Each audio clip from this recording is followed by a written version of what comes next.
कि यही कसूर मैं बार बार करता रहा। धूल चेहरे पर थी और आईना साफ करता रहा। अपना चेहरा न पहुंचा गया आपसे, आईना बेवजह तोड़कर रख दिया। कोडीन कफ सिरप कांड पर भड़के अखिलेश, छिड़ गया यूपी में नया क्लेश। आईना वॉर के जरिए दिखा ऐसा संग्राम, चढ़ गया यूपी का सियासी तापमान। एक तस्वीर पर यूपी की सियासत गरमाई, अखिलेश ने बुलडोजर चलाने की मांग उठाई, दे डाला ऐसा धाकड़ बयान, बीजेपी नेता भी देखकर रह गए हैरान। जिस मामले को लोग अब एक सिर्फ कानून और अपराध की नजर से देख रहे थे, यही मामला अब यूपी की राजनीति का सबसे बड़ा अखाड़ा बन चुका है, क्योंकि कोडीन कफ सिरप कांड ने ऐसा सियासी तूफान खड़ा किया कि हर बयान नई आग लगा रहा है। सिर्फ यही नहीं, एक तस्वीर के सामने आने के बाद यूपी की सियासत का आईना दिखाने वाली जंग में बदल गई है, क्योंकि अब सत्ता और विपक्ष आमने सामने हैं। और सवाल सिर्फ ये नहीं है कि आरोपी कौन है, बल्कि ये है कि सच्चाई से कौन भाग रहा है और किसे बचाया जा रहा है। यही वजह है कि अब इस पूरे कांड में यूपी के राजनीतिक तापमान को खतरनाक स्तर पर पहुंचा दिया है। बता दें, इस सियासी संग्राम की शुरुआत तब हुई जब योगी सरकार की तरफ से अखिलेश यादव की एक तस्वीर साझा की गई, जिसमें कोडीन कफ सिरप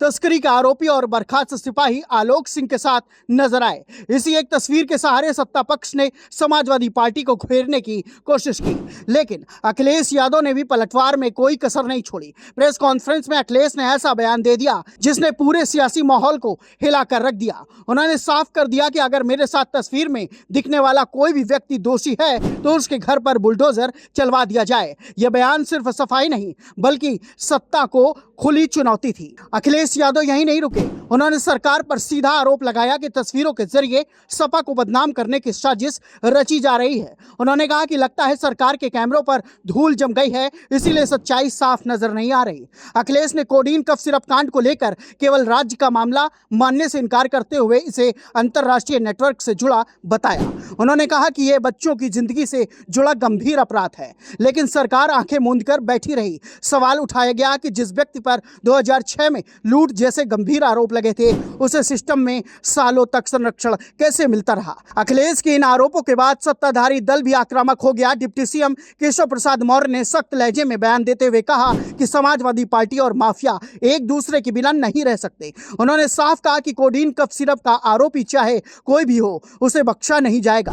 पुलिस और एजेंसियां जांच कर रही हैं और कोई भी कहीं भी छुपा हो उसे ढूंढ कर लाया जाएगा। उनका यह बयान इस बात का संकेत था कि लड़ाई अब सिर्फ बयानबाजी तक सीमित नहीं रहने वाली। हालांकि अखिलेश ने जवाब में फिर मोर्चा संभालते हुए कहा कि अगर जांच में समाजवादी पार्टी से जुड़ा कोई भी व्यक्ति दोषी पाया जाए तो उस पर भी बुलडोजर चला देना चाहिए। उन्होंने मांग की कि पूरे मामले की निष्पक्ष और उच्च स्तरीय जांच कराई जाए, क्योंकि इस नेटवर्क की जड़ें प्रधानमंत्री के संसदीय क्षेत्र से जुड़ती बताई जा रही है। अखिलेश ने यह भी कहा कि जब किसी प्रदेश का मुख्यमंत्री झूठ बोले और पूरी सरकार उसका साथ दे तो ये लोकतंत्र के लिए खतरनाक स्थिति है। उनका कहना था कि सरकार विपक्ष को बदनाम करने में जुटी है, जबकि असली खिलाड़ी पर्दे के पीछे सुरक्षित बैठे हैं। सबसे बड़ा बवाल तब हुआ जब अखिलेश ने दावा किया कि यह मामला सिर्फ 100-200 करोड़ तक सीमित नहीं, बल्कि इसमें करीब 700 कंपनियां संलिप्त और हजारों करोड़ के अंतर्राष्ट्रीय नेटवर्क की बात सामने आ रही है। उन्होंने कहा कि अधिकारियों के